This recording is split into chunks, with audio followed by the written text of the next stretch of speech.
Corona की vaccine को लेकर एक नहीं बल्कि दो अच्छी खबरें हैं। एक खबर जो हम आपको बता चुके हैं कि 19 से 25 अक्टूबर के बीच में भारत में कोरोना से संक्रमित लोगों की संख्या में 19% की गिरावट दर्ज की गई। और दूसरी अच्छी खबर यह है कि भारत में ही नहीं बल्कि दुनिया की सबसे प्रभावशाली और सुरक्षित माने जाने वाली वैक्सीन ऑक्सफोर्ड और एस्ट्राजेनेका के द्वारा डेवलप की गई वैक्सीन कोविशील्ड 2 नवंबर को ब्रिटेन में रोल आउट हो सकती है और इससे भारत में भी इस वैक्सीन के जल्द ही लॉन्च होने की आसार बढ़ जाते हैं। आपको बता दें कि यूके के सबसे प्रचलित अखबारों में से एक द सन के मुताबिक यूके की नेशनल हेल्थ सर्विस ने लंदन के सबसे बड़े अस्पताल को वैक्सीन लगाने की तैयारी करने के लिए कहा है और साथ ही वहां पर डॉक्टर से लेकर नर्सेज और तमाम वो लोग जो कि हॉस्पिटल में काम करते हैं उन्हें बाकी चीजें छोड़कर वैक्सीन लगाने की तैयारी करने के लिए कहा गया है। साथ ही आपको ये भी बता दें कि द सन अखबार के मुताबिक अगर ये वैक्सीन इस हफ्ते के आखिर में यानी कि अक्टूबर के आखिर में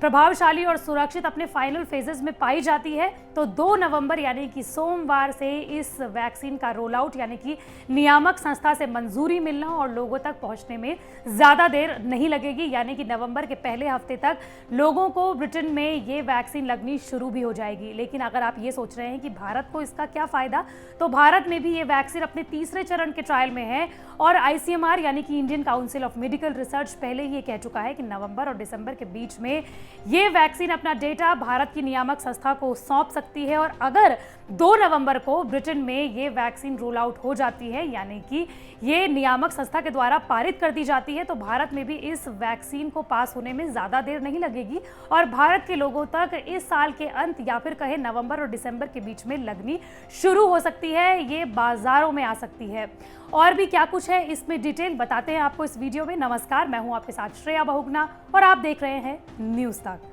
देखिए, ऑक्सफोर्ड यूनिवर्सिटी और एस्ट्राजेनेका के द्वारा डेवलप की गई वैक्सीन का भारत के साथ भी कनेक्शन है। दरअसल सीरम इंस्टीट्यूट ऑफ इंडिया इसी वैक्सीन की 100 करोड़ डोजेस बनाएगा और गरीब और विकासशील देशों को बांटेगा। इसी के साथ गावी जो कि दूसरी वैक्सीन निर्माता कंपनी है वो अमेरिकन और यूरोपियन देशों में इस वैक्सीन को बांटेगा और 30 करोड़ वैक्सीन बनाने की जिम्मेदारी उसे दी गई है। साथ ही आपको ये बता दें कि यूके की एक यूनिवर्सिटी है जिसका नाम है ब्रिस्टल यूनिवर्सिटी। वहां के विशेषज्ञों ने इस वैक्सीन पर एक अलग तरह का शोध किया जिसमें यह पाया गया कि ये वैक्सीन बिल्कुल वैसा काम कर रही है जैसा इसे करना चाहिए था। साथ ही आपको ये बता दें कि ये वैक्सीन तभी भारत में आ सकती है जब भारत की नियामक संस्थाएं यानी कि Indian council of medical research और DCGI इसे परमिशन देगा। और उन्होंने ये पहले ही कह दिया है कि किसी भी वैक्सीन को भारत में तभी परमिशन दी जाएगी जब वो भारत के ह्यूमन ट्रायल को पास कर लेंगे। साथ ही आपको ये बता दें कि जो ये वैक्सीन है जिसको कोविशील्ड कहा जा रहा है,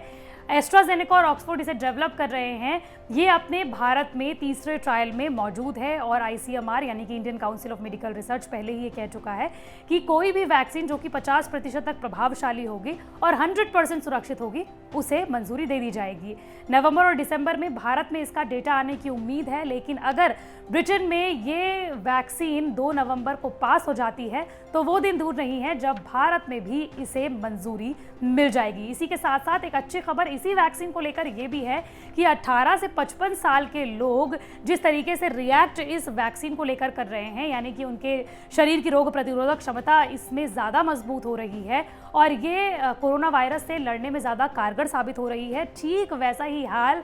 55 साल से ज़्यादा उम्र के लोगों के लिए यानी कि 60 साल, 65 साल और 75 साल के लोगों में भी कोरोना वायरस के खिलाफ इस वैक्सीन को लगाने के बाद रोग प्रतिरोधक क्षमता ज़्यादा मजबूत हो रही है। हालांकि सीरम इंस्टीट्यूट ऑफ इंडिया, इसके साथ ऑक्सफोर्ड यूनिवर्सिटी और एस्ट्राजेनेका ये पहले ही कह चुके हैं कि एक डोज से काम नहीं चलेगा बल्कि इस वैक्सीन की 2 या 3 डोजेज लगानी पड़ेंगी हर शख्स को। इसीलिए अगर भारत के पास मार्च तक 45 करोड़ वैक्सीन की डोजेज उपलब्ध हो भी जाती हैं तो फ्रंटलाइन वर्कर्स जो कि पूरे भारत में होंगे उनमें से सिर्फ 25 करोड़ लोगों को ही पहले वैक्सीन दी जाएगी क्योंकि उन्हें 2-2 वैक्सीन की डोजेज दी जाएंगी। हालांकि आपको ये बता दें कि भारत में भी इस वैक्सीन के भंडारण से लेकर बांटने तक की तैयारी हो चुकी है और तमाम अलग अलग राज्यों से फ्रंटलाइन वर्कर्स की डिटेल मांगी जा रही है और ये पूछा जा रहा है कि किस तरीके से भारत में इसकी तैयारी होने वाली है। तो इसीलिए वो दिन दूर नहीं है जब भारत में भी कोरोना के खिलाफ वैक्सीन नवंबर दिसंबर के बीच में आ जाए। मंडे टू फ्राइडे में इसी तरह की वीडियो आप तक लाती रहूंगी। अगर आप भी किसी टॉपिक के बारे में जानना चाहते हैं तो कमेंट बॉक्स पर